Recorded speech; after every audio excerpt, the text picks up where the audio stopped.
My are loving student,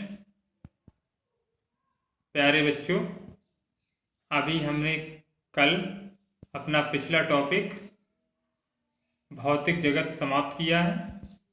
आज अपना जो नया टॉपिक है मात्रक तथा मापन, इसके बारे में आज हम पढ़ेंगे। क्लास 11th भौतिक विज्ञान।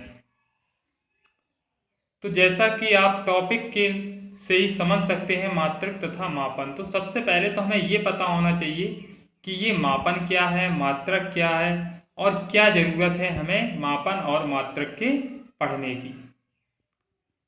तो हम एक समझ सकते हैं या अपनी व्यवहारिकता के द्वारा ही जानते हैं कि अगर हमें किसी वस्तु की तुलना करनी हो तो हम कैसे करेंगे। मान लिया आपको दो समान गेंदें दे दी जाएं और कह दिया जाए कि आप इसमें अंतर ज्ञात कीजिए, कौन भारी है और कौन हल्की है, तो आपको ये लगाना लगभग असंभव हो जाएगा, क्योंकि वो समान है, थोड़ा बहुत अंतर होता है।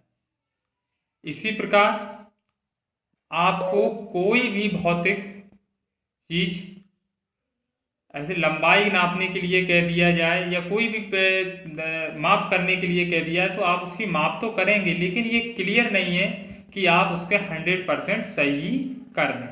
इसको 100% सही करने के लिए हमें मापन की आवश्यकता पड़ती है। कोई भी वस्तु है उसकी हमें सही पूरी अच्छी से तौल करने के लिए, नाप करने के लिए हमें उसकी मापन की आवश्यकता पड़ती है। हम अपनी ज्ञानेंद्रियों द्वारा जो होती हैं, जो हमारी ज्ञानेंद्रियां होती हैं, भौतिक राशियों का अनुमानित एवं तुलनात्मक अध्ययन करते तो हैं, लेकिन हम 100% सही नहीं हो सकते। इसी 100% सही करने के लिए हमें मापन की आवश्यकता पड़ती है। और मापन होता क्या है? मापन किसी दी गई राशि की जिसकी मात्रक से तुलना करने पर प्राप्त होता है, मापन कहलाता है। अर्थात किसी दी गई राशि की इसके मात्रक से तुलना करने को जो क्रिया होती है उसे हम मापन कहते हैं। मात्रक क्या होता है? जब हम किसी भौतिक राशि की माप करने के लिए उसी राशि के एक नियत मान को मानक मान लेते हैं, और जो जिसे हम मानक मानते हैं उसे हम मात्रक कहते हैं। जैसे हमें लंबाई नापना है तो हम उसको कहेंगे कि इसको हम मीटर में नाप लें, तो उसका मात्रक मीटर हो जाएगा। अगर हमें द्रव्यमान नापना है तो उसका मात्रक हमारा किलोग्राम हो जाएगा। इस प्रकार ये मात्रक और मापन होते हैं। तो ये अपनी जो बात, इसके बाद हम देखेंगे कि ये भौतिक राशियां क्या है। तो भौतिक राशियां जिसके द्वारा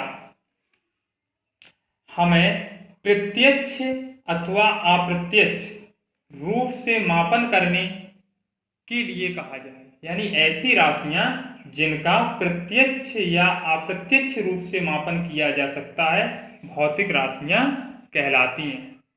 और ये भौतिक राशियां मुख्यतः दो प्रकार की होती हैं, मूल राशियां तथा व्युत्पन्न राशियां।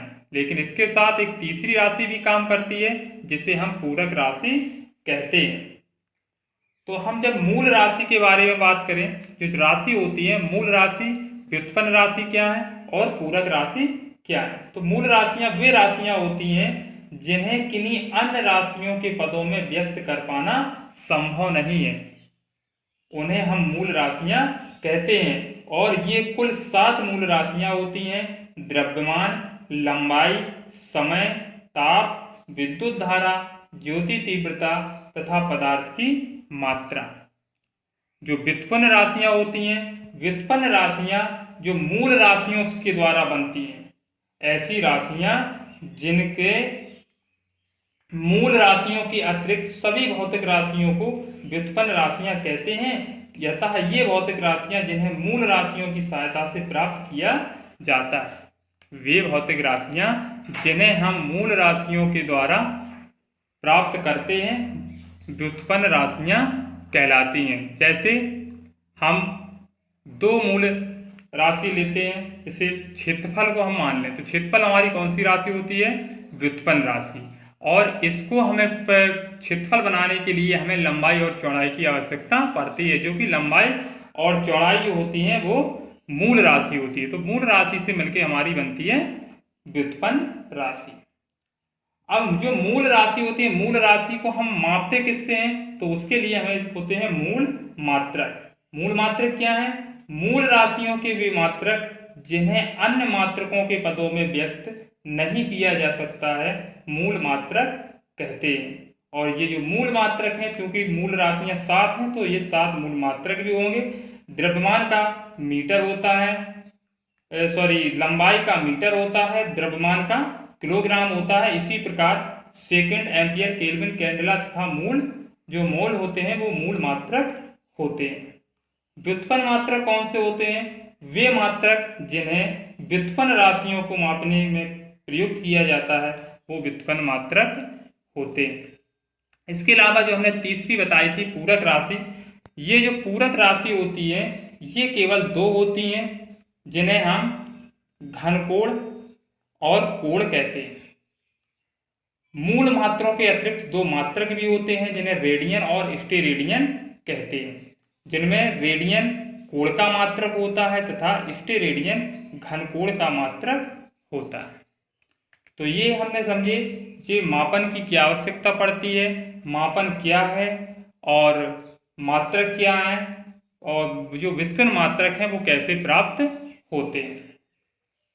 इसमें अब हम लंबाई की, जैसे हम छोटे बड़े मात्रों के बारे में बात करें तो लंबाई के जो बड़े मात्रक होते हैं वो जैसे डेकामीटर है, हेक्टोमीटर है, किलोमीटर है, मेगामीटर है और प्रकाश वर्ष है। जबकि जो लंबाई के छोटे मात्रक होते हैं, छोटे मात्रक में आते हैं डेसीमीटर, सेंटीमीटर, मिलीमीटर, माइक्रोन और एंगस्ट्रॉम।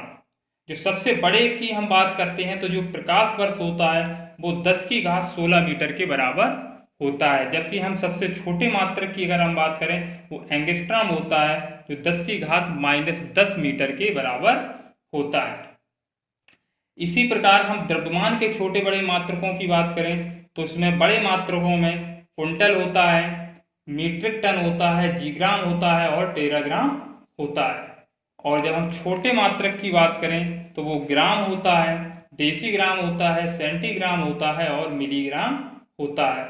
जिसमें सबसे बड़ा अगर हम द्रव्यमान का मात्रक देखें तो वो टेराग्राम होता है, जिसकी मान 10⁹9 किलोग्राम के बराबर होता है। जबकि सबसे छोटा जो द्रव्यमान का मात्रक होता है वो मिलीग्राम होता है, जिसका मान 10⁻6 किलोग्राम होता है। इसी प्रकार अगर हम समय की बात करें तो समय का जो छोटे मात्रक में बात करें तो वो मिली सेकंड होते हैं, माइक्रो सेकंड होते हैं, नैनो सेकंड होते हैं, पिको सेकंड होते हैं। जबकि अगर हम बड़े मात्रक की बात करें तो वो मिनट होते हैं, घंटा होते हैं, दिन होते हैं और वर्ष होते हैं।